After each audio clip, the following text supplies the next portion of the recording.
Hai guys, perkenalkan nama saya Faris Ridho Nudia, asal dari Medan. Kebetulan saya berkuliah di USU, Universitas Sumatera Utara, di Magister Manajemen. Saya akan menjelaskan sedikit paparan tentang analisis lingkungan bisnis lingkungan kerja saya di BPJS Kerjaan. Ya, baiklah langsung aja. Jadi di sini fokus pada organisasi saya a basic transformation process ya. Jadi cara sederhana untuk melihat apa itu organisasi, untuk apa ya, untuk menggambarkan inti organisasi sebagai sistem yang berubah, input ke dalam output yang disediakan oleh pelanggan. Nah, input di penyesuaian itu meliputi sumber daya manusianya, para pekerja. Di sini kalian bisa lihat sendiri di nomor satu itu apa aja isinya. Yang kemudian yang kedua itu adalah transformation prosesnya, melindungi para pekerja yang bekerja di sektor WPU, PU, Jakon, dan pekerja migran TKI ya.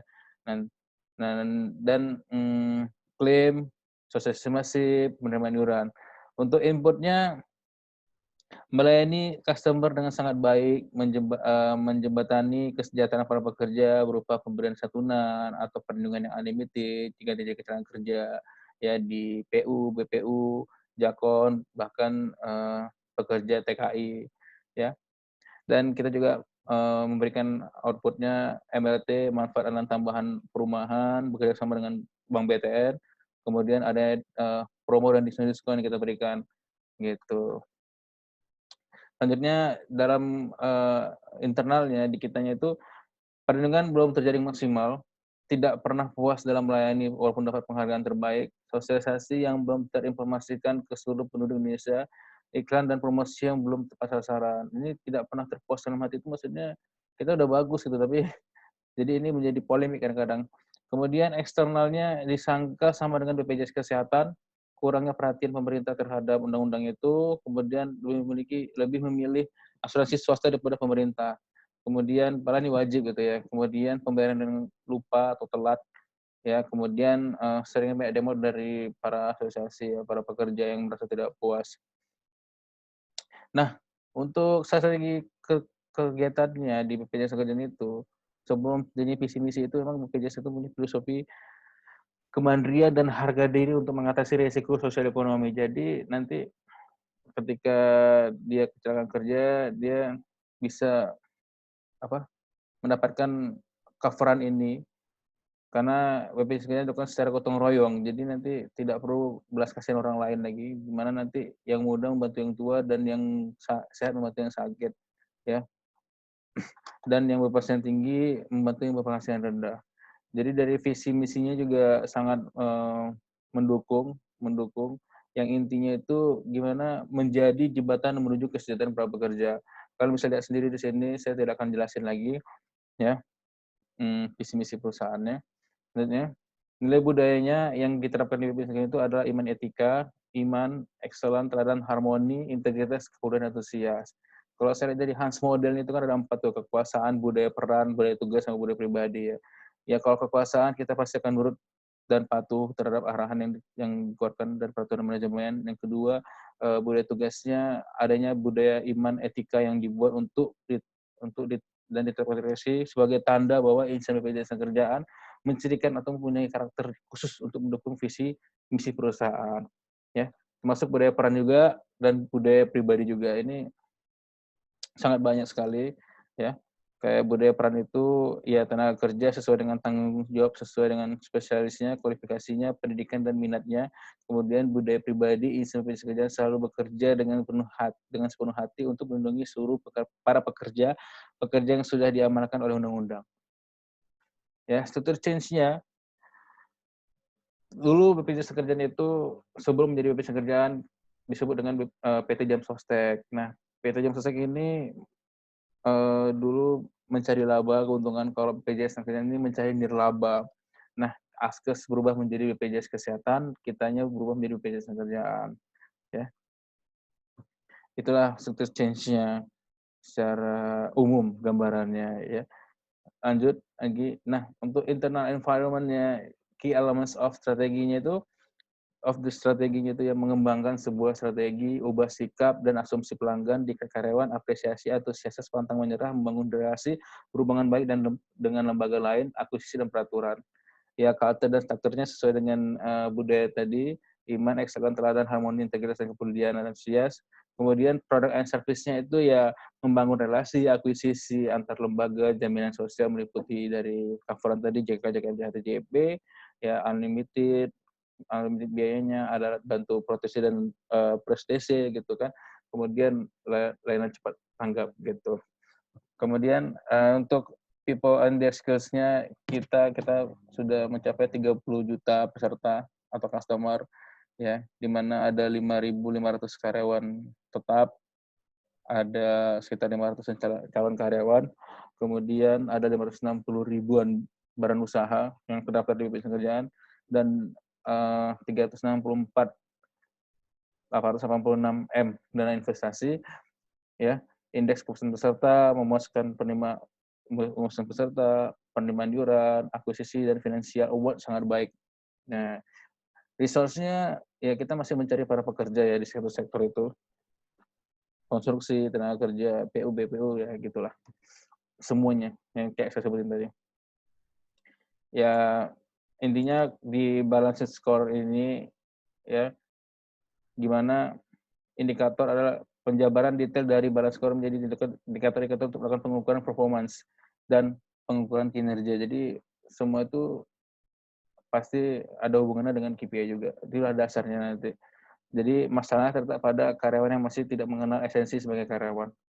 Untuk portofolio analisisnya menurut saya sebaiknya pemerintah tidak melakukan perlambatan terhadap pelebuhan Asabri dan Taspen. Jadi itu karena di tahun 2000 berapa tuh 2022 gitu 23 itu seharusnya mereka itu sudah tidak ada lagi yang namanya Asabri dan Taspen. Ketentuan yang tertinggi adalah BPJS Ketenagakerjaan. Nanti akan diketat lagi hukumnya lebih berat, sanksi juga lebih berat gitu. Untuk stakeholder-nya di sini saya ambil contohnya, ini kalian bisa baca sendiri ya, kepala kantor cabang itu misalnya apa yang kepala kantor cabang mau melakukan hubungan baik kepada pihak kerjasama. Nah, apa yang sih dia inginkan gitu kan, menaikkan nilai kantor. Nah, intinya semua tuh ada target, setiap kantor pasti ada target. Target ini akan mempengaruhi kinerja dari Kanwil. Nah, tugas saya atau kita sebagai karyawan sedikit banyaknya adalah mendukung semua strategi dan program kerjanya. Kalian bisa baca sendiri nih kepala bidangnya sebagai apa, first secretary sebagai apa, bank, dinas perikanan, dan dinas perizinan usahanya. Lanjut ya. Maka analisisnya di sini intinya kita melindungi semua para pekerja yang meliputi coverannya itu JKK, JKM, JHT, JP ya. Jadi pekerja sektor informal, formal, jakon, migran semua kita intinya kita cuma di situ-situ aja ya. Kemudian market research-nya ya apa yang dari semua ini apa sih yang sudah kita lakukan gitu kan, melakukan gerbek pasar, sosialisasi masif, monitoring pendataan langsung, juga serta acara-acara besar, Murtal Quran, ulang tahun kota, entrepreneurship. Dan yang kedua, tindakan apa kerjasama di antara badan perizinan terpadu, PPSP ya, Kementerian Kelautan Perikanan, komunitas, SPSI, kecamatan, Gojek, dan sebagainya, dan banyak lagi kerjasama yang menggait atau menggarap tenaga kerja agar terdaftar di BPJS Ketenagakerjaan. Nah, untuk sementara market penetration-nya ini masih merupakan produk yang 2015. Untuk produk yang baru keluar kemarin itu di PP 82 ada peningkatan manfaat program, tapi iuran tetap sama. Kemudian penambahan fokus target di tenaga kerja migran. Jadi ada dulu 3 aja, jakon sampai jakon, kita tambah lagi menjadi pekerja migran juga tercover, walaupun dia bekerja di luar dari Indonesia. Diversifikasinya tidak ada. Ya, untuk analisis industri, politik, ekonomi, dan sosial trendnya ya, untuk industrinya kalau bisa itu jangan ada apa tuh peraturan ganda gitu ya di PP 70 yang ditetapkan oleh Taspen itu tidak dibenarkan oleh para stakeholder yang menjabat di pemerintahan, lebih milih asuransi swasta seperti Susi Kementerian Kelautan Perikanan yang hampir memilih asuransi tersebut ketimbang lembaga pemerintah. Politik dan ekonominya BPJS Kesehatan akan terus menjaga kebijakan fiskal dan defisit anggaran sesuai aturan perundang-undangan. Oleh karena itu, pengelolaan utang selalu dilakukan secara prudent dan profesional. Ini yang dilakukan BPJS Kesehatan. Kemudian social trends-nya, pekerja itu sendiri yang bekerja secara formal dan informal. Minimal perhitungan usia di atas 15 tahun dan pekerja informalnya 60 tahun. Ya, bisa dibaca sendiri. Impact dari teknologi ini ya, big data. Memerlukan big data untuk mengumpulkan data peserta. Ini sangat sangat positif sekali kalau menurut saya. Klaim online-nya juga kita bisa memberikan klaim online. Jadi peserta tidak nggak mesti ke kantor gitu kan. Simple ya. Akhirnya lebih cepat mengetahui informasi itu gitu. Nah, untuk legislasi ini sesuai dengan amanah undang-undang di di jaminan sosial, peraturan jaminan sosial. Jadi maka BPJS Tenaga menjalankan JKK JKM JHT dengan mengacu pada Undang-Undang Nomor 3 Tahun 1994 yang sampai akhir Juni 2015 sejak 1 Juli 2015 BPJS Tenaga menyelenggarakan program JKK JKM JJP, JKK JKM JHT JP sesuai dengan Undang-Undang SJSN dan Undang-Undang BPJS Tenaga.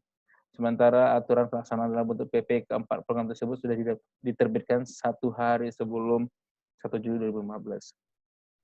Nah, untuk analisis SWOT-nya ini ya, di BPJS Tenaga ini Anda bisa lihat sendiri bahwa BPJS Tenaga ini bekerja sama dengan pemerintah pusat dan daerah untuk meningkatkan kualitas penyelenggara program sosial BPJS Tenaga berdasarkan PP tahun 85 tahun 2013. Seperti BPPT, Disnaker, kementerian, manfaat program lebih besar pada iuran yang dibayarkan, ya, program diterapkan pastinya dibutuhkan setiap orang pekerja, mendapatkan teknologi yang up to date, regulasi pendukung penyelenggara BPJS Kerjaan, ya. Itulah strength-nya. Kemudian weakness-nya ya mungkin belum bisa merubah pola pikir perusahaan, pembinaan yang kurang sempurna, kemudian buruh tidak setuju dengan perubahan yang terjadi, kurangnya pegawai marketing officer, kawan-kawan kayak saya gini masih banyak slot yang kosong gitu. Kemudian beberapa kantor masih belum memiliki kantor pribadi gitu, kantor milik BPJS Kesehatan masih sewa. Opportunity-nya ya meningkatkan kualitas penyelenggara dengan regulasi yang diwajibkan untuk pekerja, kerjasama meningkatkan kualitas penyelenggara seperti dinas pariwisata, penjagaan kantor pajak, adanya sistem jaminan sosial akan meningkatkan kesejahteraan para pekerja. Seperti sebab perlindungan dan biaya sudah ditanggung oleh BPJS Kerjaan, menciptakan lingkungan kerja yang kondusif dan suasana tenang saat bekerja. Trade-nya itu ya aksi demo yang dilakukan oleh buruh sebagai bentuk ketidakpuasan akan kinerja dan kebijakan. Perusahaan yang tidak menjadi peserta BPJS Kerjaan tidak membayar iuran yang sangat dibutuhkan untuk kebutuhan subsidi silang tadi itu. Pekerja yang tidak mau menjadi peserta BPJS Kerjaan, adanya kebijakan yang membuat regulasi ganda yang semestinya tidak boleh dilakukan jika benar-benar mengetahui dampak melawan undang-undang. Nah, demikianlah yang bisa saya sampaikan. Lebih kurang, semoga ini bermanfaat buat Anda semua. Ya, wassalamualaikum warahmatullahi wabarakatuh.